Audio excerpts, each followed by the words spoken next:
Bueno, estimados hermanos, nos había quedado una pregunta pendiente de Alejandra, la última clase. Yo no sé si la tiene ahí a mano. Podemos escucharla antes de comenzar la lectura. No, ¿cómo estás, Martín? Bendiciones para todos. La pregunta era era una más acotación. Yo no sabía que el espíritu de Jezabel estaba en los hombres también. Pensé que Bien. era solo en las mujeres. Eso era lo que no sabía nada más. Bien. Perfecto. Los hombres. Bien. Sí, cuando se refiere al espíritu de Jezabel, entendemos que no es el espíritu de la persona Jezabel que vivió hace muchos años atrás, sino a un demonio que opera con esas características. Entonces puede afectar tanto a mujeres como a hombres.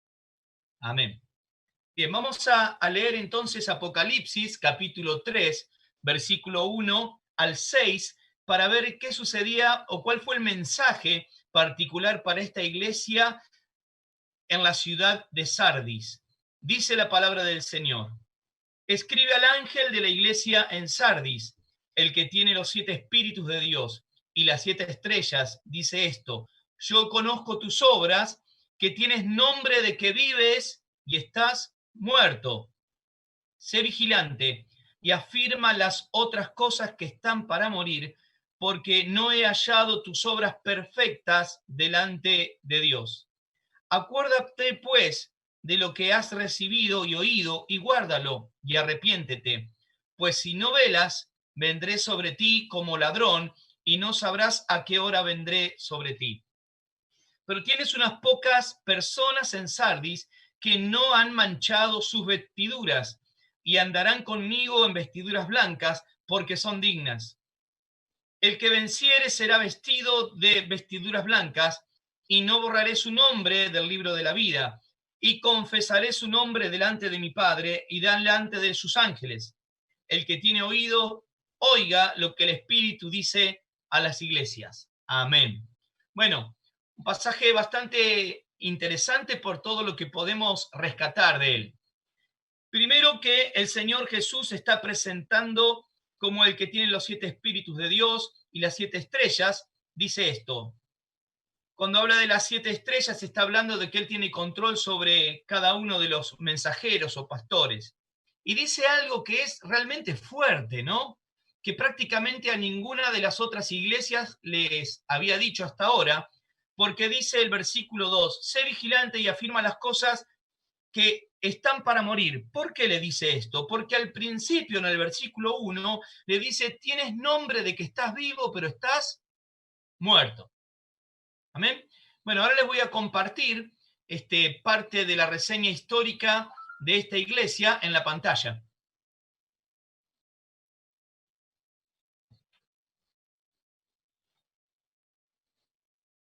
Seguramente ya lo tienen ahí cerca.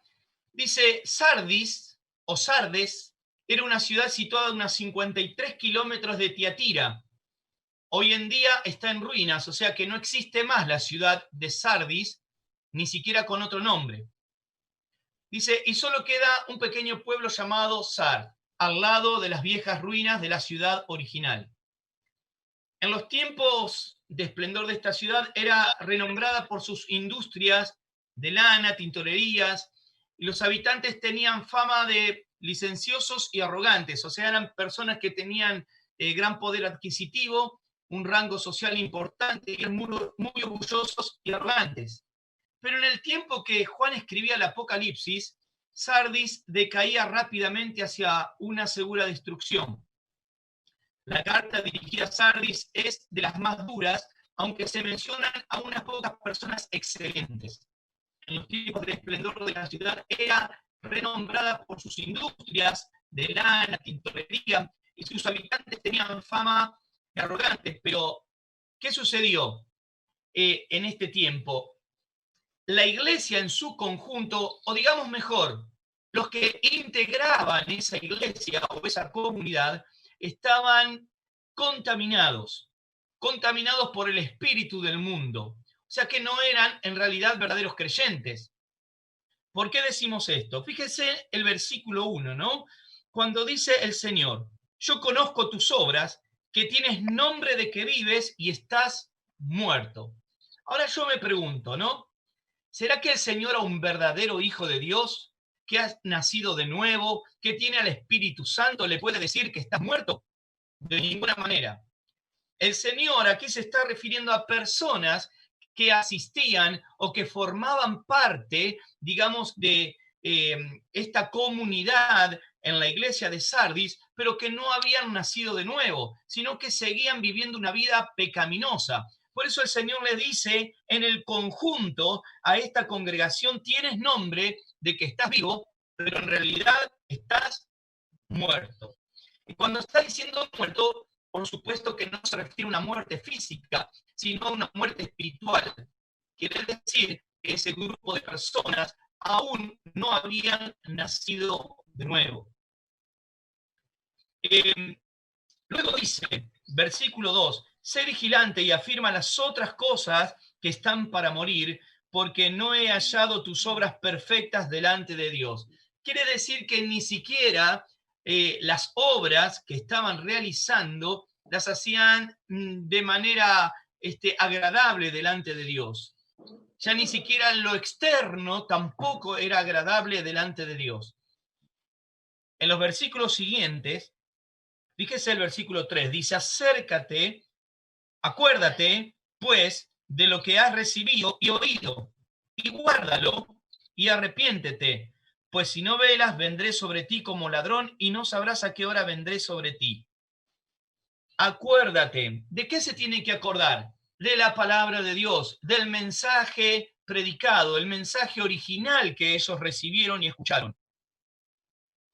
Guárdalo y arrepiéntete. ¿Arrepentirse de qué? De vivir una vida mundana, además de conocer la palabra de Dios, pero no practicarla, sino solamente haberla oído, pero haberla dejado de lado. Pues si no velas, vendré sobre ti como ladrón y no sabrás a qué hora vendré sobre ti. Hermanos, este pasaje es importante para que nos detengamos un instante. Vendré sobre ti como ladrón. Ahora, yo hago una pregunta, ¿no? ¿Será que a nosotros, los hijos de Dios, el Señor vendrá como un ladrón? Para nosotros, que somos los hijos de Dios, ¿vendrá como un ladrón para nosotros?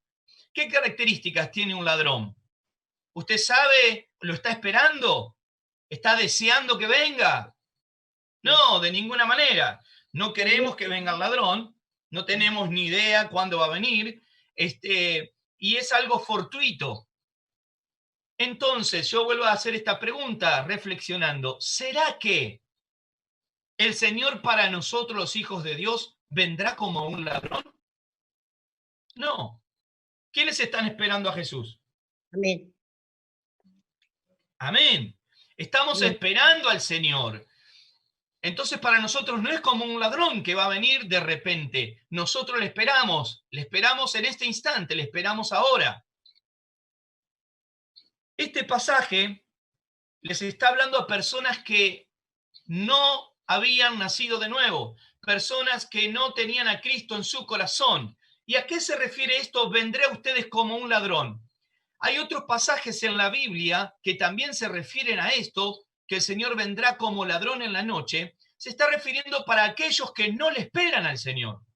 Aquellos que nosotros vamos a entender ahora que no se van a ir en el arrebatamiento, que se van a quedar y en la segunda venida, cuando el Señor venga, los va a sorprender en sus delitos, en sus pecados y en sus maneras de vivir. Personas que no son verdaderamente hijos de Dios, no son creyentes. Pueden asistir a una iglesia, pueden estar sentados en una silla, pueden vestirse igual que nosotros, pueden tener una Biblia como nosotros, pero no nacieron de nuevo porque en su corazón todavía está...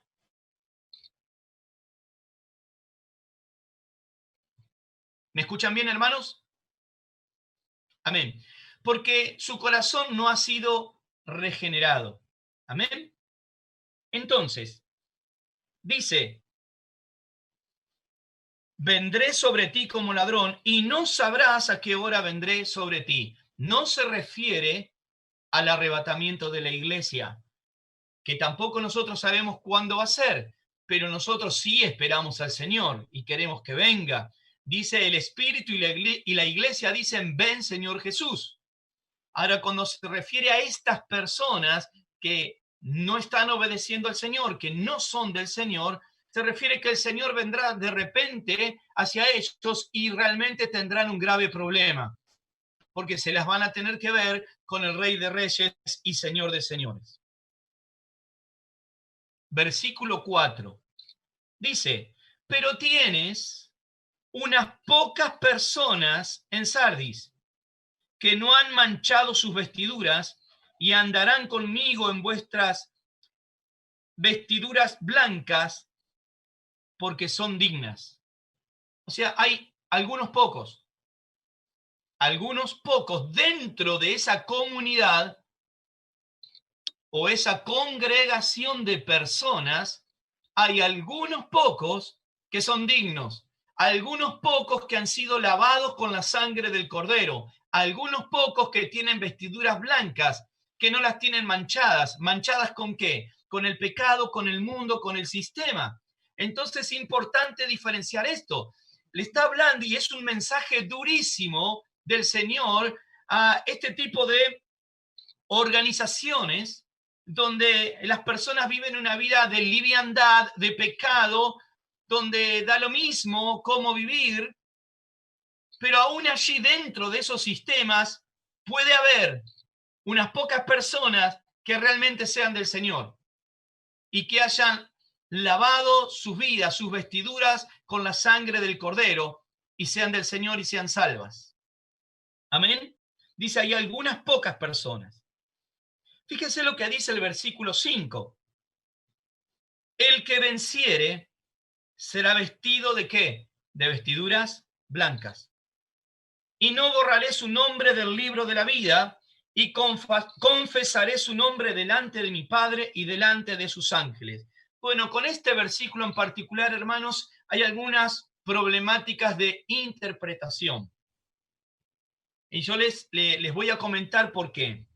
Porque algunos dicen, si el Señor está diciendo, no borraré su nombre del libro de la vida, quiere decir que a cualquiera de nosotros, en cualquier momento, el Señor nos puede borrar de ese libro.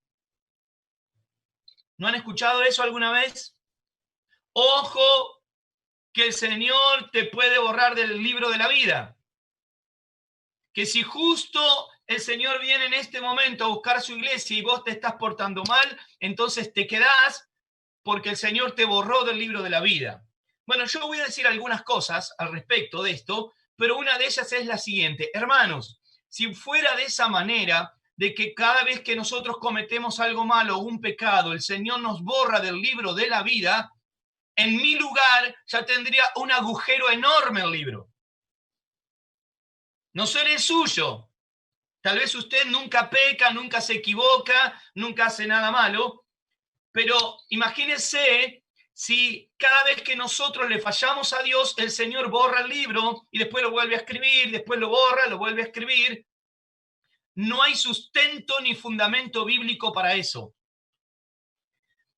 Por eso nosotros tenemos que interpretar a la luz de toda la palabra de Dios y de la doctrina de la salvación, donde nos dice que nosotros somos salvos por gracia por medio de la fe.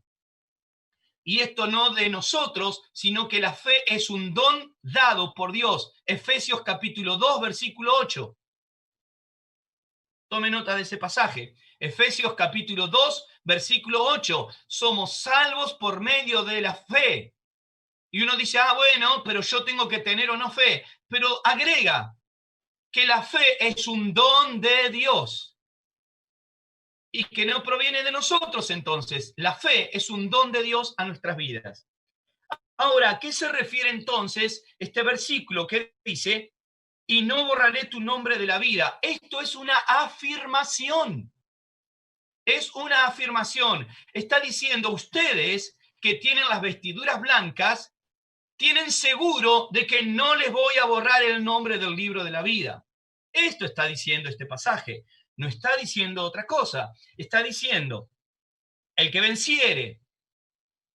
¿Quiénes vencemos? Los que hemos sido comprados por la sangre de Jesús, los que amamos al Señor, los que tenemos vestiduras blancas. Ustedes que vencen, no borraré su nombre del libro de la vida. O sea, quiere decir que de ninguna manera nuestro nombre puede ser borrado del libro de la vida. Dice versículo 6, una afirmación del Señor también. El que tiene oído, oiga lo que el Espíritu dice a las iglesias. Amén.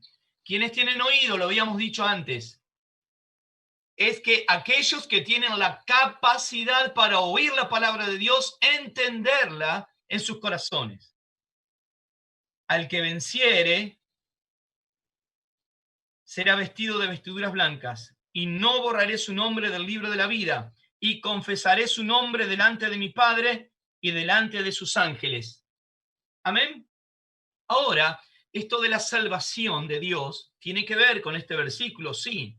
¿Recuerdan ese pasaje que Jesús dice, el que me confesare delante de los hombres, yo le confesaré delante de mi Padre? Bueno, eso tiene concordancia con lo que el apóstol Pablo decía.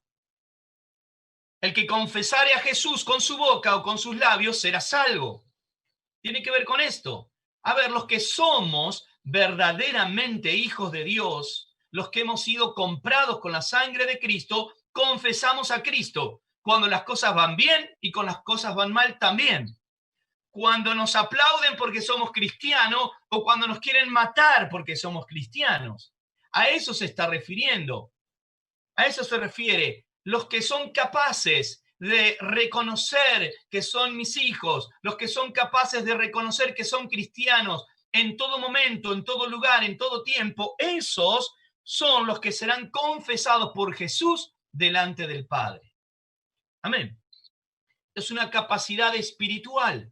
Si yo no tengo verdaderamente a Cristo en mi corazón, si me vienen a amenazar y me apuntan con un revólver en la cabeza y me dicen, si decís que sos cristiano, apretamos el gatillo. Si yo no tengo a Cristo en mi corazón, voy a decir, no, no soy cristiano. Pero si tengo a Cristo en mi corazón, tengo la seguridad que al instante que aprietan ese gatillo, yo estoy en la presencia de Jesús, con el Padre. Amén. Entonces, ahí está la diferencia. Está diciendo esto. Confesaré su nombre delante de mi Padre. ¿A quiénes? A los valientes, a los que han nacido de nuevo, a los que son de Cristo, a los que le pertenecen al Cordero de Dios. Amén. Por eso, hermanos, ahora vamos a ver en la iglesia de la Odisea que pasa algo parecido. Primero Filadelfia, luego la Odisea. Pero vamos a ver que la Odisea se parece en algunas características a Sardis, porque también el Señor le dice algo muy duro. A Sardis le decía, tienes nombre de que estás vivo, pero estás muerto. Qué tremendo, ¿verdad? Como hace tiempo escuchaba a un predicador, hace muchos años atrás, decía, qué triste ver iglesias que tienen un grande cartel, por decir un nombre, ¿verdad? Aquí usted se encontrará con Dios. Y dice, y entra a ese lugar y lo que menos hace es encontrarse con Dios. Dice, es igual que un lugar que diga en la puerta panadería y usted entra y dice, bueno, buenas tardes, vengo a comprar pan, y le dice, no, no hay pan. ¿Verdad? Si es panadería, no, no vendemos pan. ¿Cómo no vamos a vender pan si es panadería? Bueno, la iglesia de Sardis es de esta manera. Dice que es el lugar para encontrarse con Dios, pero no es un encuentro real con Dios, sino con las costumbres y cosas del mundo. Pero aún allí podemos encontrar personas que aman a Dios. Lo mismo va a suceder con la iglesia de la Odisea. Amén. Vamos a ir en el texto bíblico, Apocalipsis capítulo 3, versículo 7.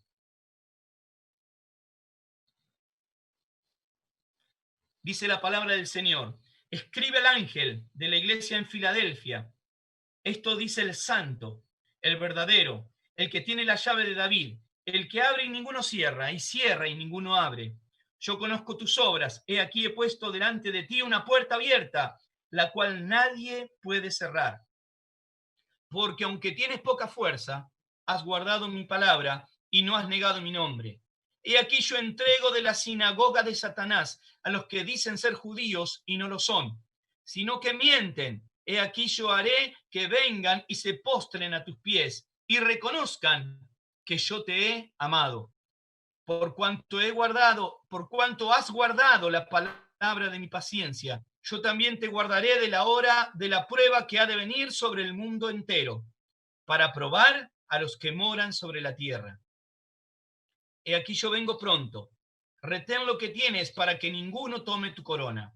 Al que venciere yo lo haré columna en el templo de mi Dios y nunca más saldrá de allí. Y escribiré sobre él el nombre de mi Dios y el nombre de la ciudad de mi Dios, la nueva Jerusalén, la cual desciende del cielo de mi Dios, y mi nombre nuevo. El que tiene oído, oiga lo que el Espíritu dice a las iglesias. Amén.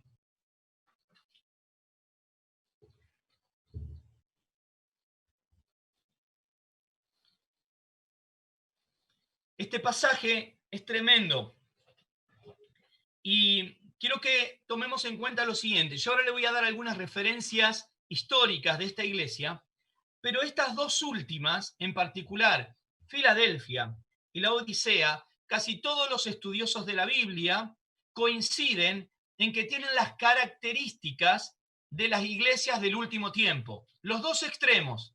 La iglesia que verdaderamente está buscando a Dios y la iglesia que se casa más con las cosas del mundo y del sistema. Es un gran contraste. Y ahora vamos a ver las características de Filadelfia y las características de la Odisea, y va a haber un gran contraste una con la otra, pero muchos estudiosos coinciden de que son los dos extremos que vamos a encontrar en este último tiempo, de iglesias, de instituciones y de personas que dicen ser cristianas y de los que realmente son cristianos. Aleluya. Apocalipsis, entonces estamos capítulo 3, versículos 7 al 13. Yo les voy a compartir pantalla nuevamente ahora.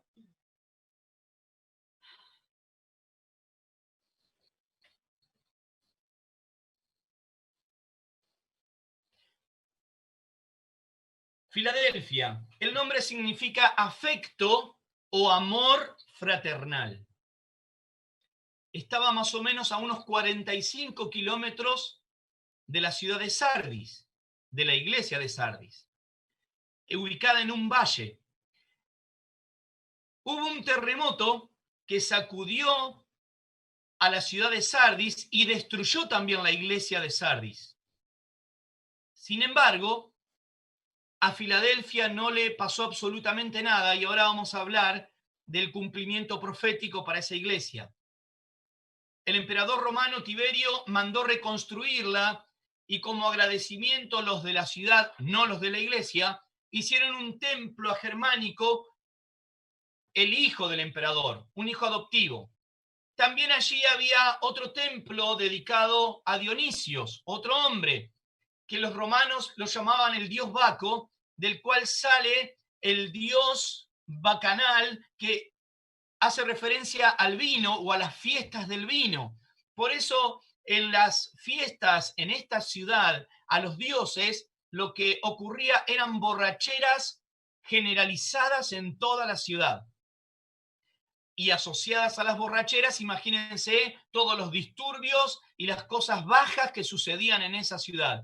Bueno, ese es un poquito el contexto que había en aquel lugar. Hermanos, antes de continuar, probablemente, como siempre, se nos corte 9:10, que se cumplen los 40 minutos, pero luego nos reconectamos. Tratamos de programar de tal manera de que continúe, vamos a ver si funciona, pero si se corta, volvemos a entrar a la misma reunión. Entonces, ¿cómo se presenta el Señor en el versículo 7? El verdadero, el que tiene la llave de David. Y fíjense esto, muy importante, el que abre y ninguno cierra, y cierra, y ninguno abre. Amén. Vamos a ir al texto bíblico ahora.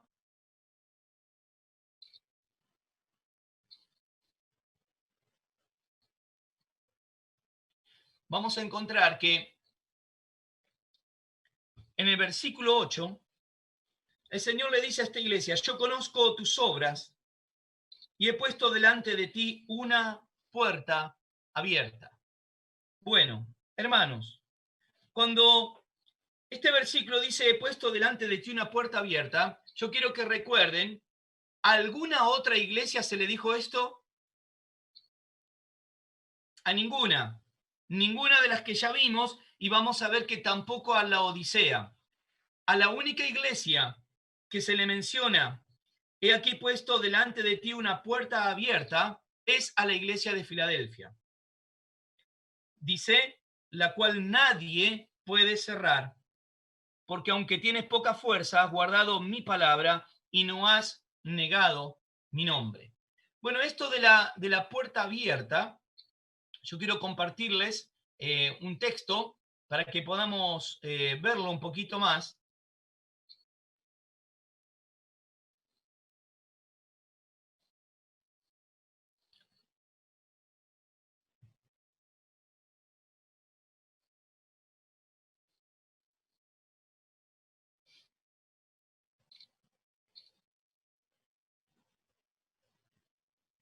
En el versículo 8, porque aunque tienes pocas fuerzas, has guardado mi palabra, esto es decir, todo el consejo de Dios.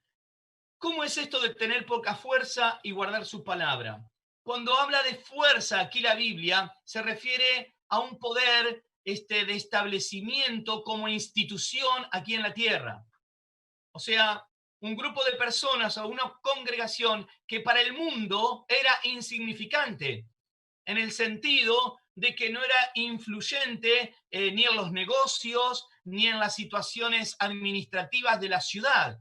Era una iglesia que se dedicaba a adorar a Dios y sobre todo a guardar la palabra del Señor.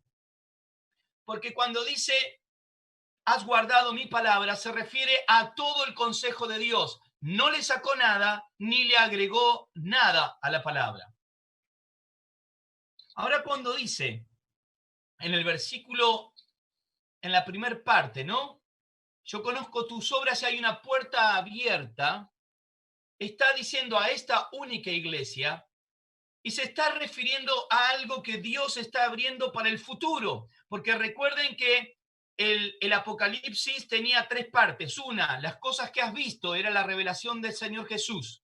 Segundo lugar, las cosas que son, el tiempo de la iglesia, y las cosas que serán después de estas, después del tiempo de la iglesia. Y a esta iglesia que representa a la iglesia fiel del Señor, le está diciendo: yo abro una puerta que nadie va a poder cerrar. Expresión de un acto soberano de Dios. No dice: ustedes están abriendo una puerta. Dios abre la puerta, por lo tanto nadie la puede cerrar. ¿Para quién es esa puerta? Para esta iglesia fiel, justa y verdadera. Nadie puede impedirlo, ni el enemigo de nuestras almas puede impedir que esa puerta sea abierta. La iglesia de Filadelfia recibió de parte de Dios algo muy importante. Esta promesa de una puerta abierta que se cumplirá y se concretará cuando la iglesia sea protegida por Dios, sea tomada por Dios y llevada al cielo antes de que comience la tribulación aquí en la tierra. Vamos a ver el paralelo que vamos a encontrar en este versículo de Apocalipsis 3, versículo 8, con Apocalipsis 4, versículo 1. Apocalipsis 3, 8 con Apocalipsis 4, 1. Fíjese lo que dice Apocalipsis 4, 1. Después de esto, ¿después de qué? Después del tiempo de la iglesia. He aquí, miré, y he aquí una puerta abierta. ¿A dónde? En el cielo. En el cielo. Después que termina el periodo de la iglesia, ve una puerta abierta en el cielo. ¿A qué iglesia se le prometió? A la iglesia fiel, verdadera, que guardó la palabra del Señor. He aquí una puerta abierta en el cielo, la cual nadie puede cerrar, se le prometió. Bueno, es esta puerta que estamos viendo en Apocalipsis capítulo 4, versículo 1. ¿Qué dice además? No has negado mi nombre. ¿A qué se refiere, hermanos, con esto de que no has negado mi nombre? Se refiere justamente no solamente a decir que son cristianos, sino que no negaron la verdad de la palabra de Dios. Hoy, hermanos, tenemos que tener mucho cuidado porque hay personas, tal vez líderes de algunas iglesias o congregaciones, que para acomodarse con el sistema recortan algunas partes de la Biblia. O dicen, bueno, esta parte no la vamos a decir, no la vamos a predicar porque a la gente no le gusta, porque a la gente no le agrada, porque... ¿Saben por qué? Porque se cumple lo que dice la palabra del Señor. En los últimos tiempos tendrán comezón de oír, no querrán oír toda la verdad. Y entonces, como muchos no quieren oír toda la verdad, hay predicadores que se ajustan a la gente en vez de ajustarse a la palabra de Dios. El mensaje que predicamos no es para que le agrade a las personas, es para que los confronte y puedan cambiar y puedan ser transformados por la palabra de Dios. ¿Cuántos dicen amén? Entonces, a esta iglesia el Señor le dice, no has negado mi nombre. Nada que esté en la palabra de Dios lo has negado. Lo predicamos tal cual y como dice la palabra del Señor. No lo cambiamos, no lo acomodamos, no lo ablandamos. Lo predicamos tal y como lo dice la palabra del Señor.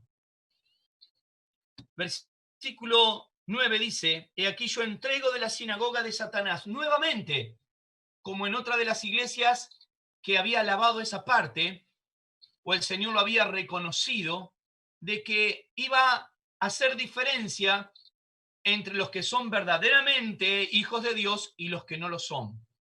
Cuando dice, yo entrego a los que dicen ser judíos y no lo son, ya lo habíamos hablado. Quiere decir, a los que dicen ser verdaderos hijos de Dios y que en realidad no lo son, porque siguen viviendo conforme a este mundo, siguen viviendo según las cosas que ama el mundo. Ellos también siguen amando lo mismo, aunque saben que la verdad está en la Biblia, pero no se ajustan a la palabra de Dios, sino que siguen viviendo como el mundo. Y miren, esto es muy importante. Dice además, el 10, por cuanto has guardado la palabra de mi paciencia, yo también te guardaré ¿de qué? De la hora de prueba que ha de venir, ¿dónde? Sobre el mundo entero. Bueno, si uno lo traduce literalmente como aparece en esta versión Reina Valera 1960, está diciendo, bueno, te guardaré. Y podemos especular, ¿verdad? ¿Qué significa especular? Podemos decir, bueno, me puede guardar en medio de la tribulación. Yo voy a estar en la tribulación, en la prueba, pero Dios va a estar guardándome de alguna manera. Esa es una forma de mirarlo, una forma de interpretarlo. Otra forma de verlo también tendría, bueno, el Señor me va a guardar porque no voy a estar en la tribulación. Es verdad, ¿no? Son dos posibilidades. Si yo le digo a alguien, bueno, te voy a cuidar, puede ser que vamos a estar juntos en el medio de la tormenta y voy a estar cuidándote. O puede decir, te voy a cuidar porque te voy a sacar de la tormenta. Pero ¿qué dice aquí la Biblia? Porque no es lo mismo, ¿verdad? Estar en la tribulación que no estar. No es lo mismo. Cuando nosotros vamos al original griego en el que se escribió las escrituras, en la que se escribió Apocalipsis, tendríamos que traducir de la siguiente manera. Yo también te guardaré fuera de la prueba que ha de venir en el mundo entero. La conjugación verbal es una palabra compuesta del griego y que se traduce literalmente, te guardaré fuera de. No dice te guardaré y nada más. Te guardaré fuera de.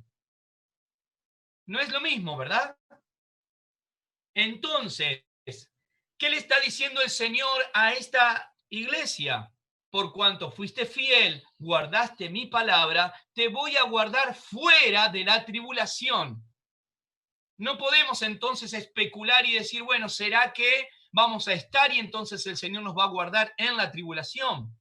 No, porque el texto original me está diciendo, te guardaré fuera de la hora de prueba que vendrá sobre el mundo entero. ¿Por qué decimos que es tribulación? Porque dice prueba sobre el mundo entero. Nunca sucedió todavía. ¿Es verdad que hay persecuciones en el mundo? Sí. ¿Es verdad que hay un montón de formas de perseguir a los cristianos en sus trabajos? Sí. En distintas partes del mundo, pero que suceda a nivel global, en todo el mundo a la vez, ¿está ocurriendo? Todavía no. Ni siquiera está ocurriendo eso. Acá dice que la hora de prueba sobre la gente que ama a Dios vendría sobre el mundo entero. Y no está hablando de la iglesia, porque la iglesia ya no va a estar. Entonces está hablando de una prueba que vendrá en el mundo entero cuando los verdaderos hijos de Dios ya no estén. Porque dice, vos guardaste mi palabra, yo te voy a guardar fuera de la gran prueba que vendrá sobre el mundo entero. Amén. Por eso es importante, hermanos, para interpretar versículos que a veces nos acarrean algunas diferencias, ir al original, ir al verbo original y ver cómo se traduce al español. En este caso, el verbo que se utiliza se traduce como guardar fuera, cubrir, pero fuera del lugar, fuera del problema. Cuando yo les pase el apunte, en el apunte va todas las palabras que yo digo del griego, van a estar las palabras en griego y su traducción para que ustedes lo puedan ir viendo también en el formato papel. ¿Amén? Entonces, dice el versículo 11, he aquí yo vengo pronto, retén lo que tienes para que ninguno tome tu corona. ¿Qué dice el Señor? ¿Qué es lo que hay que retener? ¿Qué tenía esta iglesia? Muchos instrumentos musicales, muchas luces. No. Muy bien, palabra de Dios. ¿Cuál era el valor grande de esta iglesia? El mensaje tal y cual el Señor lo dejó, sin quitarle ni agregarle, nada más. Esto es lo que el Señor nos dice, retengan esto, porque cuando vengo, eso es lo que voy a buscar. Dice el 12, al que venciere, yo le haré columna en el templo de mi Dios y nunca más saldrá de allí. Y escribiré sobre él el nombre de mi Dios y el nombre de la ciudad de mi Dios, la nueva Jerusalén, la cual desciende del cielo, de mi Dios y mi nombre nuevo. ¿Recuerdan de las piedrecitas que vimos en la otra iglesia? De la piedrita blanca. Bueno, la piedra con el nombre del Señor que tenemos nosotros y el Señor tiene la otra parte de la piedra con el nombre nuestro nuevo. ¿Cómo va a ser ese nombre, hermanos? Lo hablamos un poquito la otra vez, según las características que tengamos en el servicio a Dios. Todavía no lo conocemos, pero el Señor sabe de cada uno de nosotros cuál es esa característica sobresaliente para el reino de Dios. Y cuando lleguemos allá, el Señor nos va a dar ese nuevo nombre. Y realmente va a ser muy emocionante para muchos, porque y vamos a también a conocer a nuestros hermanos según las características. Por ahí, no sé, un hermano que nosotros no sabíamos qué hacía para el Señor, porque tal vez no estaba en el púlpito, pero el Señor le va a decir el intercesor de la iglesia, el mayor de todos. ¡Wow! ¡Qué tremendo!, ¿no? Y tal vez nosotros nunca nos imaginamos una cosa así. El bondadoso. Tantos nombres especiales que Dios va a preparar a cada uno, que los vamos a conocer recién ahí. Amén. Y ahora, hermanos, vamos a pasar a un extremo. La iglesia de la Odisea, que también es contemporánea. ¿Qué quiere decir contemporánea? Para estos días. versículo 14 en adelante, dice: y escribe el ángel de la iglesia en la Odisea. He aquí el amén, el testigo fiel y verdadero, el principio de la creación de Dios, dice esto: yo conozco tus obras, que ni eres frío ni caliente, ojalá fueses frío o caliente. Pero por cuanto eres tibio y no frío ni caliente, te vomitaré de mi boca. Porque tú dices: yo soy rico y me he enriquecido y de ninguna cosa tengo necesidad. Y no sabes que tú eres un desventurado, miserable, pobre, ciego y desnudo. Por tanto, yo te aconsejo que de mí compres oro refinado en fuego, para que seas rico, y vestiduras blancas para vestirte, y que no se descubra la vergüenza de tu desnudez, y unge tus ojos con colirio para que veas.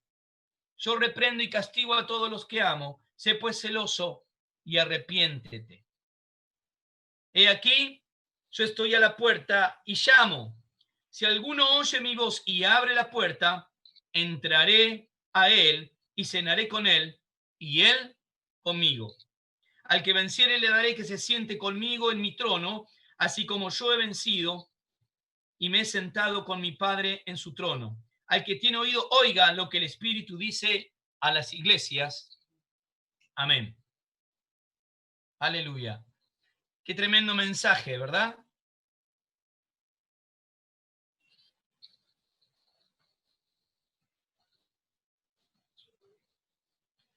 La iglesia de la Odisea. Esta ciudad de la Odisea fue fundada por Antíoco II en el año 261 luego, antes de Cristo, quien le puso por el nombre de su esposa la Odisea. ¿Qué significa? Juicio o justicia del pueblo. Fíjense que su esposa luego terminó envenenando al emperador. La carta que el Señor dirige al responsable de la iglesia es la más severa y no se halla en ninguna alabanza en esta iglesia. Fíjense, en la iglesia de Filadelfia, Dios habló todas cosas buenas de esa iglesia. Sin embargo, de esta iglesia, la Odisea, habla todas cosas malas. No hay ninguna alabanza, sino que está mencionando las características cruentas y tremendas que están sucediendo allí. ¿Cómo se presentó el Señor?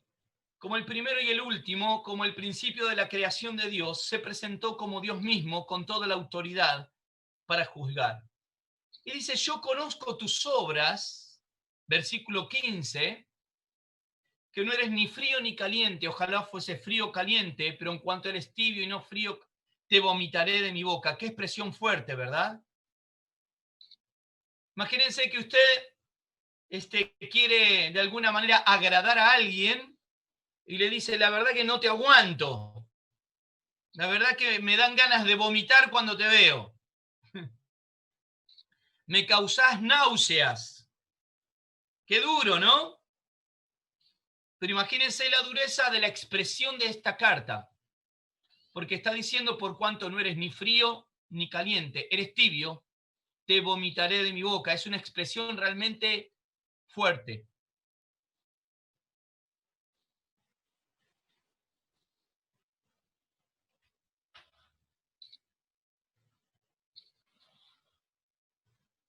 Está diciendo en realidad que no son personas que dicen ser mundanas, sino que dicen ser creyentes, pero que realmente no aman a Dios. Están dentro de un sistema, pero aman al mundo y todavía pertenecen al reino de las tinieblas. Personas que no pueden agradar a Dios, pero viven en una hipocresía. De alguna manera disfrutan de el tiempo de la congregación con los santos, pero ellos no se santifican ni buscan a Dios. Se podría decir de aquellas personas que profesan la religión, pero que no han nacido de nuevo. como algunos lo llaman, cristianos nominales. ¿Qué quiere decir cristianos nominales? Bueno, si vamos a las estadísticas, bueno, nos van a decir que hay tantos miles o de millones de creyentes o cristianos en el mundo. Pero yo pregunto, ¿todos son verdaderamente cristianos? ¿O simplemente es una estadística donde pasó un censo y le dijeron tipo de religión cristiana? Son aquellos que dicen ser, pero no lo son. ¿Cómo es esto de que es hasta vomitivo, no? Porque dice, yo soy rico y me he enriquecido, versículo 17, y de ninguna cosa tengo necesidad. Y el Señor le dice, eres desventurado, miserable, pobre, ciego y desnudo. ¿Cuáles son las características de esta iglesia o de esta congregación, de este grupo de personas? Están diciendo de alguna manera, ni siquiera necesitamos a Dios.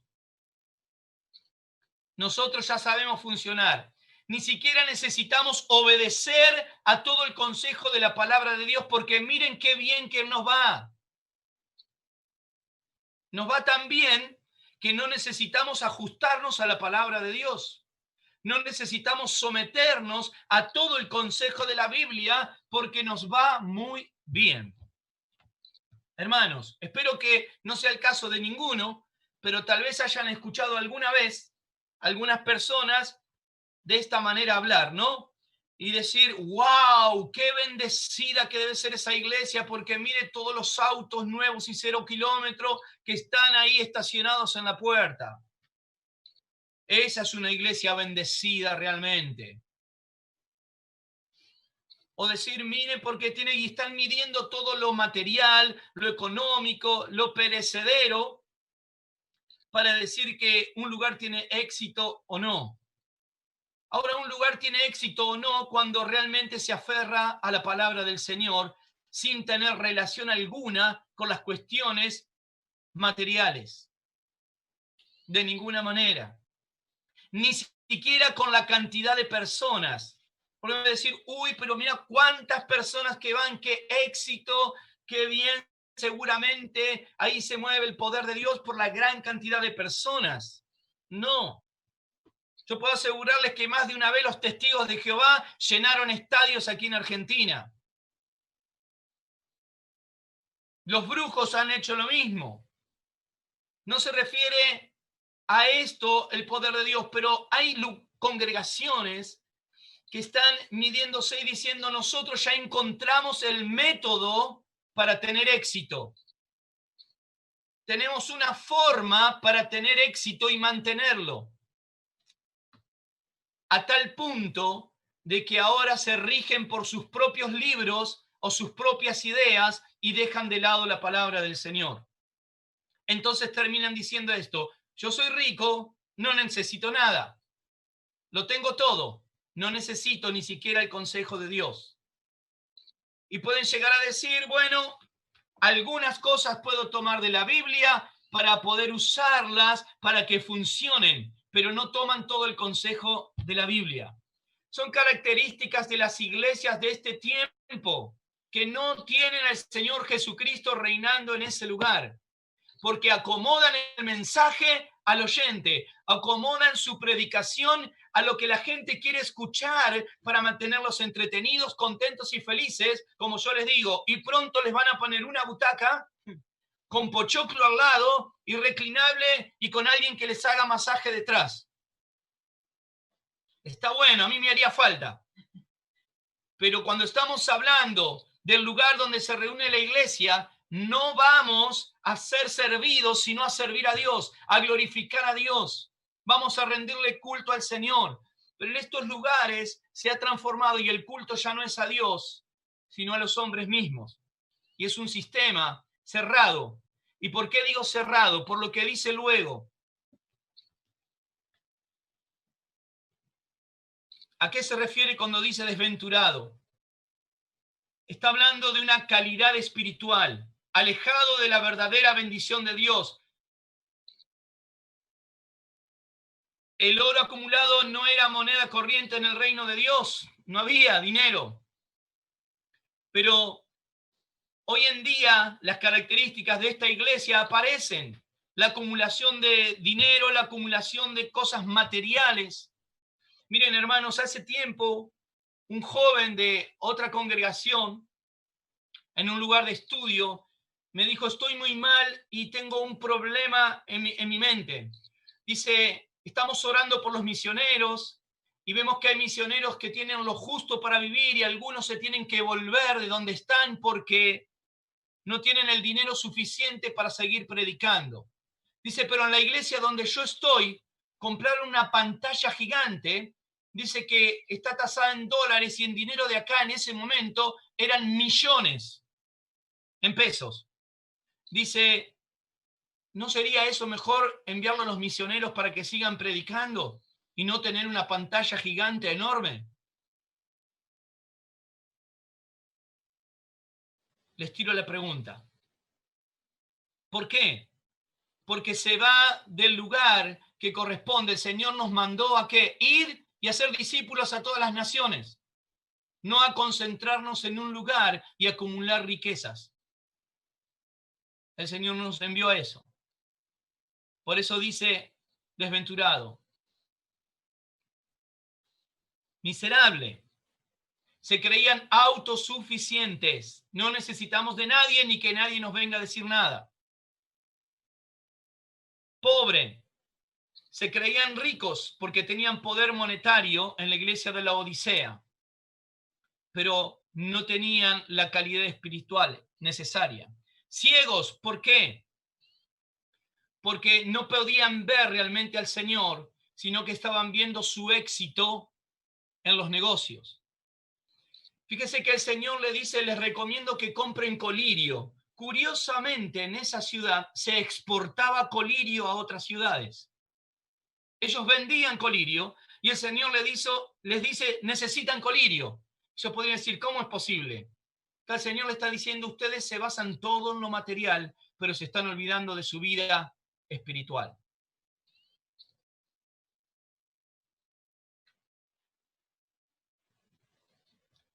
Ahora, hermanos, cuando está diciendo esta expresión, te vomitaré de mi boca, es una expresión tan fuerte, ¿verdad? Pero eso tiene que llevar a reflexionar. No hay medias tintas, no hay medio cristiano, ni medio mundano. O se es de Cristo o no se es de Cristo. Amén. Entonces esto tenemos que tenerlo en claro, porque a veces decimos, bueno, pero algún día va a cambiar. Cuando Cristo viene a tu corazón, transforma. Es verdad que nos seguimos equivocando. Es verdad que hay un proceso de transformación y santificación, pero hay un antes y después de un verdadero encuentro con el Señor. Ya no podemos ser la misma persona. Hay una conversión, hay una transformación hecha no por mano de hombre, sino por el poder del Espíritu Santo. Entonces, hermanos, o somos creyentes, somos cristianos, o somos del mundo. No hay en el medio. Y a propósito de esto, hoy escuchaba también a un predicador católico, porque no sé si ustedes sabían, pero apareció nuevamente el tema este del purgatorio. ¿Cuántos han escuchado hablar del purgatorio? Los que vienen de ahí de la rama católica conocemos un poquito esto, ¿no? El purgatorio para ellos es un lugar donde todas las personas van cuando mueren. Porque dice, todos en algún momento pecan, hacen algo, tienen que ir al purgatorio, no van ni al infierno ni al cielo, van al purgatorio para que de ahí tengan un tiempo donde puedan pagar las culpas de sus pecados y luego entonces van al cielo. Pero claro, para que estas personas puedan pagar la culpa, sus familiares aquí en la tierra tienen que hacer misa y abonar y pagar. Cuantas más misas hagan, entonces más rápido sale el familiar del purgatorio y va al cielo. Si la familia no hace misas, se va al infierno. No puede decir qué locura, ¿verdad? Todo esto no está en la Biblia. Usan unos versículos, hermanos, que si yo les contase, esta materia no es romanismo, pero usan dos versículos, dos pasajes de la Biblia que los tuercen de tal manera que ellos dicen que la Biblia habla del purgatorio. Pero no es así, de ninguna manera. ¿Por qué menciono esto? Porque también a veces está ese pensamiento, ¿verdad? En la generalidad y también en el pueblo evangélico, no esto del purgatorio, pero decir, bueno, más o menos, de vez en cuando va a la iglesia. Está bien, ya está. ¿Alguna vez dijo, sí, Jesús es mi Señor? No. Dijo Jesús, por sus frutos los conoceréis. Por sus frutos. Por sus frutos. ¿Cómo es su vida? ¿Ha sido transformada o no? Por sus frutos los conoceréis. Ni frío ni caliente. Tibio, dice el Señor, te vomitaré. No, no existe la condición de un cristiano tibio. Ni frío. Es caliente. Quiere decir verdadero hijo de Dios. Amén. No hay un lugar intermedio. No hay, hermanos. Eso es una gran mentira. No hay cristianos nominales que sean salvos. Son salvos aquellos que han sido lavados por la sangre del Cordero y su vida da fruto de esa transformación. Aleluya. Bueno, el Señor sabe cómo ministrar a nuestras vidas. Pero es importante en este tiempo de predicar la verdad, hermanos. No es bueno, basta que hagas una oración en la comida, ya está. No, eso es religión. Es como ir a rezar a la iglesia católica. Bueno, basta que reces un Padre Nuestro, ya está. No, es importante la transformación realizada por el Espíritu Santo. Un nuevo nacimiento. Aleluya. Gloria a Dios. Ahora, hermanos, los últimos versículos de este pasaje a la iglesia de la Odisea. Apocalipsis, capítulo 3. Versículo 19 en adelante. Dice, yo reprendo y castigo a todos los que amo. Sé pues celoso y arrepiéntete. Una vez más, el Señor siempre llamando al arrepentimiento. Busquemos al Señor ahora, que es tiempo. Dice 20, he aquí yo estoy a la puerta y llamo. Si alguno oye mi voz y abre la puerta, entraré a él y cenaré con él y él conmigo. Bueno, esto es una pregunta que yo voy a dar la respuesta, ¿verdad? Pero dice, aquí yo estoy, ¿a dónde está el Señor? En la puerta. Dice, he aquí estoy a la puerta y llamo. Bueno, podemos interpretarlo de dos maneras. Una, que el Señor está a las puertas de buscar a su iglesia y que pronto está por venir y está llamando a sus escogidos, a sus hijos.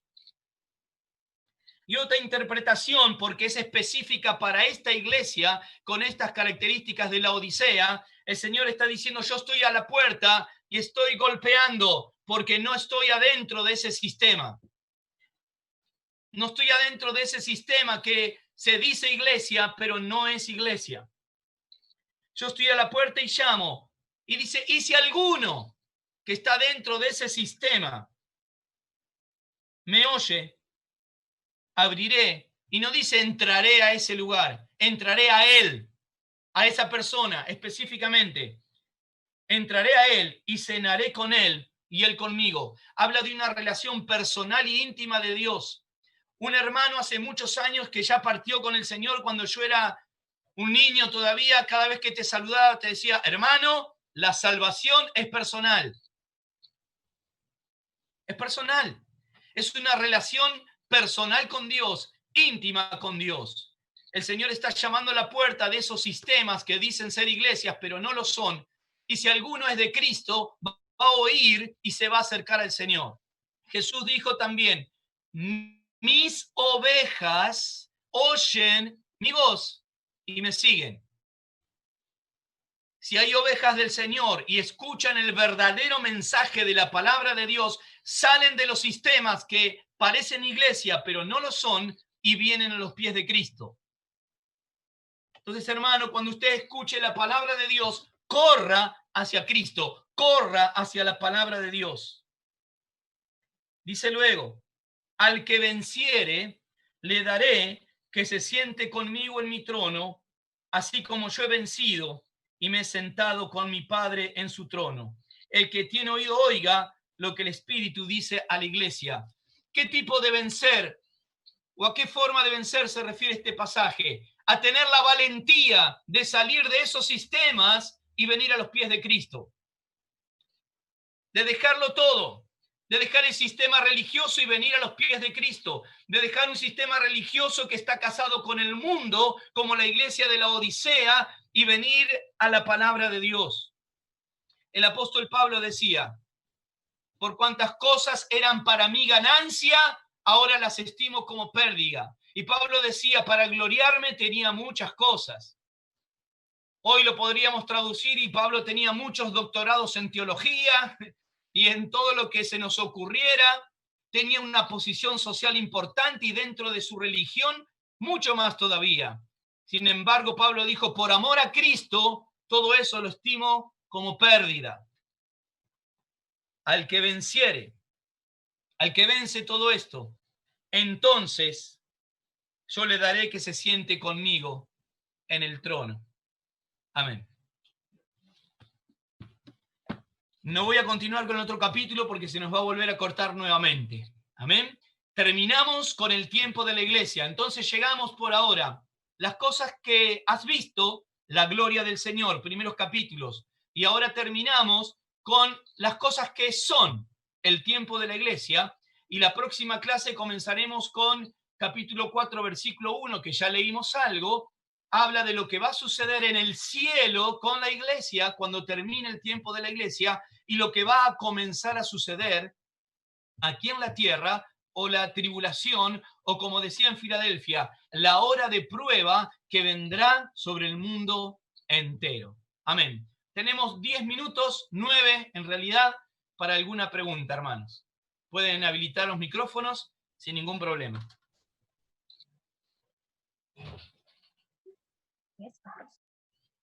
Bagad, una pregunta. No. ¿No? ¿O sí? Aprovechen, hermanos, tenemos más minutos hoy.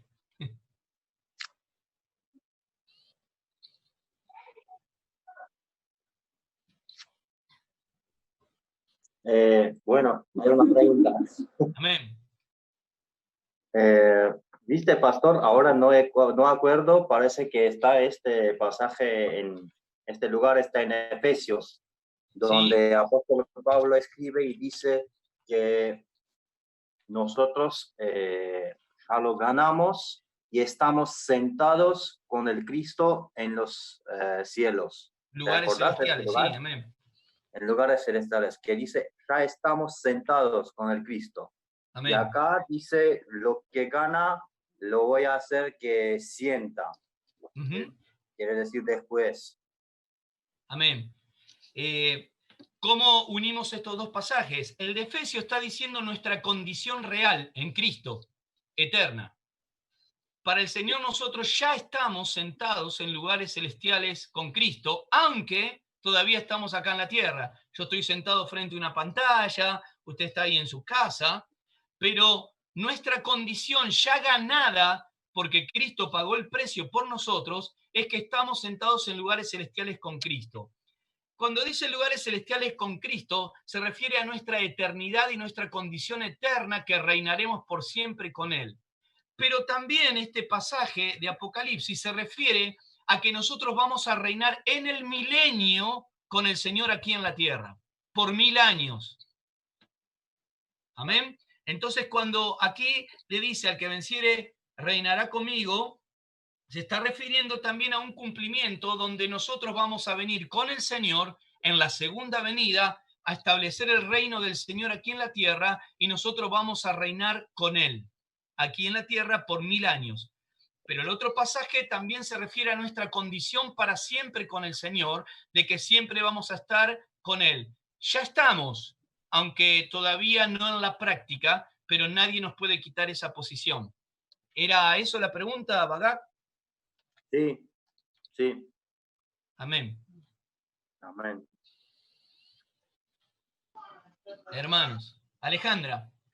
Sí, vos dijiste que, bueno, todos tenemos una piedrita con el nombre y es por nuestras obras, ¿no?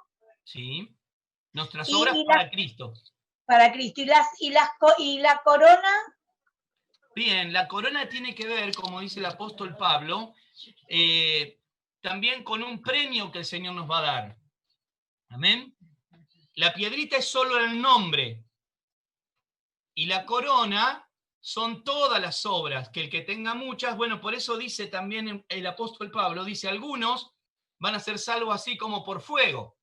O sea, no van a tener mucho para presentar al Señor después. Pero lo de la piedrita tiene que ver con un nombre nuevo que el Señor nos dará, y la corona tiene que ver con esas obras en Cristo, que no tiene que ver, hermanos, no confundamos con la cantidad de cosas que hicimos, ¿no? Porque le ayudé a cruzar la calle a alguien, etcétera, sino que tiene que ver esas obras con la intención del corazón. ¿Por qué yo hice lo que hice? ¿Cuál era la intención? El Señor va a mirar la intención de mi corazón. Amén. Amén, está bien. Luego está nuestro estimado hermano Edgardo Campos también escuchando, no sé si está escuchando, tal vez quiera agregar algo y nos va a enriquecer un poquito, nos quedan 5 minutos.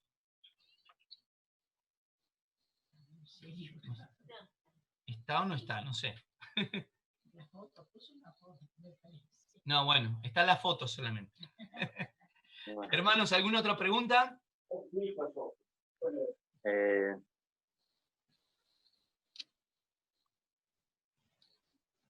Escucho, ¿eh?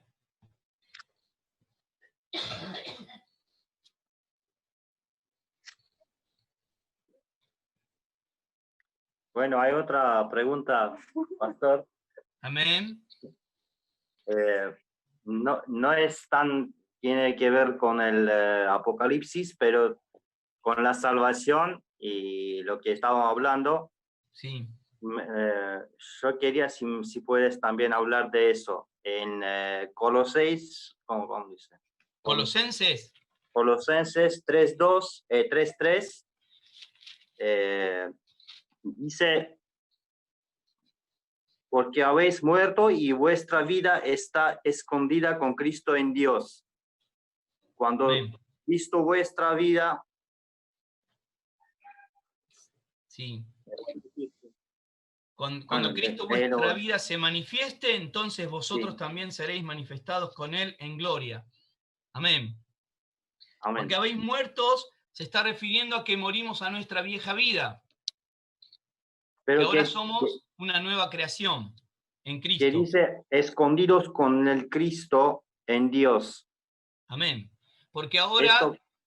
Amén. ¿A qué se refiere eso? Se refiere a nuestra nueva naturaleza, donde ahora en nuestro corazón reina Cristo. Estamos escondidos en Cristo, en el sentido de que ahora el Padre no nos ve por nuestra justicia, porque la verdad que no la tenemos, sino que nos ve a través de Cristo, a través de la justicia de Cristo, de lo que Él hizo en la cruz. Está diciendo esto. Si fuera que nos ve a nosotros directamente, estamos perdidos, pero nos ve a través de Jesucristo. Estamos escondidos en Él. El Señor es el que cubre nuestros pecados con su obra en la cruz. Y significa también que digamos, el diablo no tiene derecho para entrar en nuestra vida o hacer algo, porque ya Amén. Estamos escondidos en Cristo. Amén, totalmente. Lo único que puede hacer Satanás es mentirnos, y el problema estaría que nosotros le creemos a las mentiras del diablo. Por ejemplo, el diablo puede mentir y decir, no, Dios no te va a escuchar, ¿para qué vas a orar? No leas la Biblia. Y si nosotros podemos llegar a escucharle y a creerle, y tantas otras mentiras, pero el diablo no puede tocar nuestras vidas. Satanás no puede hacer nada con lo que Cristo ya hizo por nosotros. Estamos escondidos en Él. Amén. Amén. Amén. Amén, Gloria a gracias. Dios. Muy buen pasaje. Gloria a Dios.